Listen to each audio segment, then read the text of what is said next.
looking into the cardboard box his friend Rex has sent through the post, Toby sighs at how much bubble wrap he must cut to get the darn thing out. Is it all there? Rex asks, speaking through Toby's flat screen on the wall via FaceTime. Toby looks up at the screen and his friend's curious expression. I don't know, it looks like you've sent me the entire roll of bubble wrap. These things aren't cheap, Rex replies, lifting his own Dreamscape device into view. You should be saying thank you. Pulling at the packaging, Toby smiles. Thank you, Rex, he says sarcastically. I'm just glad I've got one now, and you and the other guys will quit bugging me to get one. Eventually, pulling the heavy black device from the box, Toby is confused by all the cables and things hanging from it. It will be fun having you back on the team, Rex says. Do you need me to tell you how to set it up? Toby fights the tangled cables. Yeah, please. Following Rex's instructions word for word, Toby sits comfortably on his sofa, hooked up and ready to enter the dreamscape. He holds the VR headset and looks up at his TV. So, how does it all work? The device manipulates the impulses in your brain.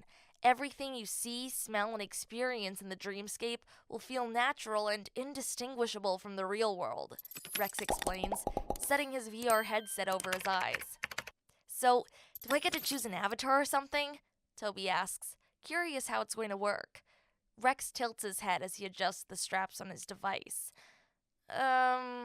He replies with a touch of trepidation. The game we're playing currently has preset characters. We've all chosen ours, so there's only one character left. Not much of a choice, so I hope you don't mind living in the dreamscape as them. Cool, Toby nods, following Rex's lead and placing the device on his head. So, who's the character? It's the thief, Rex replies. Oh, sweet, Toby interrupts, quickly imagining a sly con artist type character. Sounds like I'm going to be an edgy character in your righteous crusade against the bad guys, huh? Sure, Rex answers, having finished setting up his gear. You defo be very different from the others in our small party. Should be fun. Pulling his straps tight, Toby can feel the device fizzing with static energy as his hairs stand on end. Excited to start, Toby feels silly that he hasn't joined in with his friends sooner. He feels a little like the kid that's picked last. Does my character have facial hair? Toby asks, imagining the thief character to have some sort of cool mustache. Rex hesitates. No facial hair, but you will have access to a load of unique outfits. Sweet. Okay, Toby, Rex says. When you log in, you will feel disoriented. Your brain will need a moment to adjust to your new avatar's physical features. Initially, it might seem very jarring, but just run around for a few minutes, and you'll soon get used to it. Sure. Me, John, and Jahim will be waiting for you, Rex explains, getting himself comfortable in his armchair. I'm the knight. Long blonde hair, blue eyes, and very handsome. Wow, that must have been jarring for you, Toby teases. Funny, Rex sighs. John is the archer. He's just as tall, brown hair, and very rugged. Looks a little like Robin Hood. And Jahim? Dark wizard, Rex says.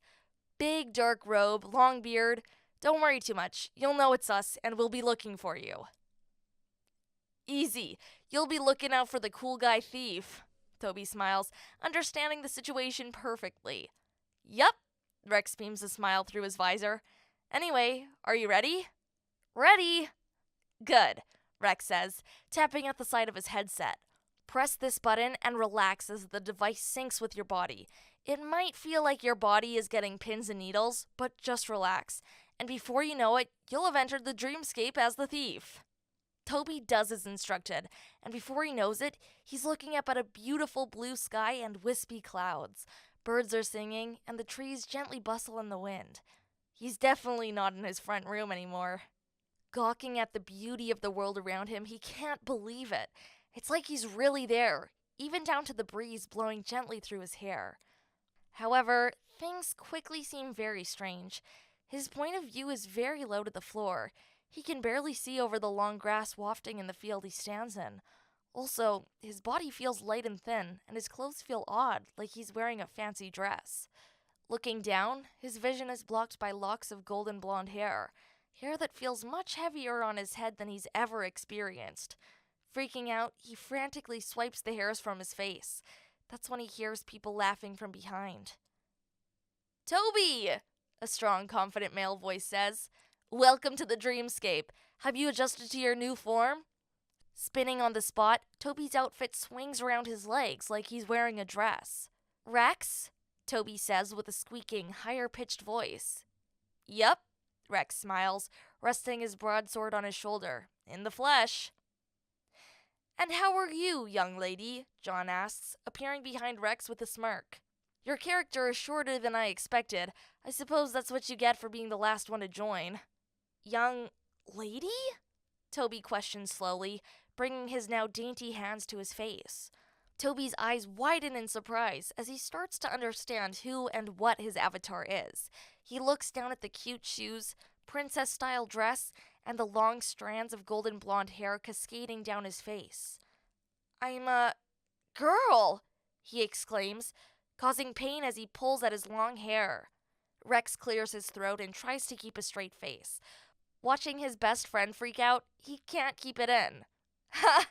Yeah!" he laughs, gently patting Toby on the head. "You're adorable, and exactly what the party needs. That youthful feminine charm is really gonna help out with some of the missions." Toby throws out his arms in frustration and stamps his foot like he's having a temper tantrum. "This is the thief? How can the little girl be a thief?" Jaheim steps from the shadows, calm and calculated, but he can't keep it together either, and soon breaks out into a smile. "She's the thief because she's quick, agile, plus no one would expect a thing from such a lovely young lady." Placing his hands on his hips, Toby frowns. "Thanks, guys," he sarcastically whines. "You're welcome," all three say in unison. Rex kneels in front of Toby to look him in the eye. "You're going to have to get used to that body quick. We've got a raid this afternoon, and we need you to pickpocket the guard for the entrance key." "Get used to?" Toby groans, unable to look into Rex's now ocean blue eyes. "Yup," Rex grins, patting Toby on the head once again. "This is going to be fun. I promise." "For you, maybe," Toby grumbles, flicking at his dress. "You guys are the correct gender." Rex tilts his head to the side. "Think of this as a learning experience." "Oh?" "Yeah," Rex says smugly. "The first lesson is this. Next time your friends ask you to join in with their game, don't wait until we've lost all the other characters and only one is left. And second, now you're the shortest in our group. It might stop you from making so many short jokes." "I don't do that," Toby protests, fighting to keep his blonde hair from his eyes and mouth. "Yeah," Jaheim interrupts. "You do. What is it you say to me all the time? Am I tall enough to play with a yo-yo?" Jaheim gives Toby a cheeky smile as he gently pats him on the head. "I can now ask you the same, Pipsqueak?" "Right then," Toby says, batting Jaheim's hand away from his head in frustration. "If you guys think me being in the body of a little girl is funny, I'm not playing." Toby," everyone grumbles like he's ruining the party. "We're only playing. Please don't sign out." Toby folds his arms and lets out a long breath. "Fine, just no short jokes." John turns to Jaheim and nudges him with his elbow. "Should I tell him to get into the kitchen now or later?" he laughs. "No girl jokes either," Toby tuts. "And don't you dare refer to me as adorable." "Team," Rex says, breaking it up. "Fun's over. Let's get to work. Toby, you're up. Once you've gotten acquainted with your new self, we need you to use your skills. Remember, guys, we need him." "Bethany," Jaheim corrects. His character name is Bethany. Toby shakes his head and wags his finger. "You're not calling me that." "It's a role-play game, dude," Rex sighs. "Don't be like that. It's better when everyone really lives their characters." "Fine," Toby reluctantly concedes, touching his face to feel what he looks like. "Call me Beth. I think my character would prefer that to Bethany." "That's the spirit," the guys cheer. "Onwards!"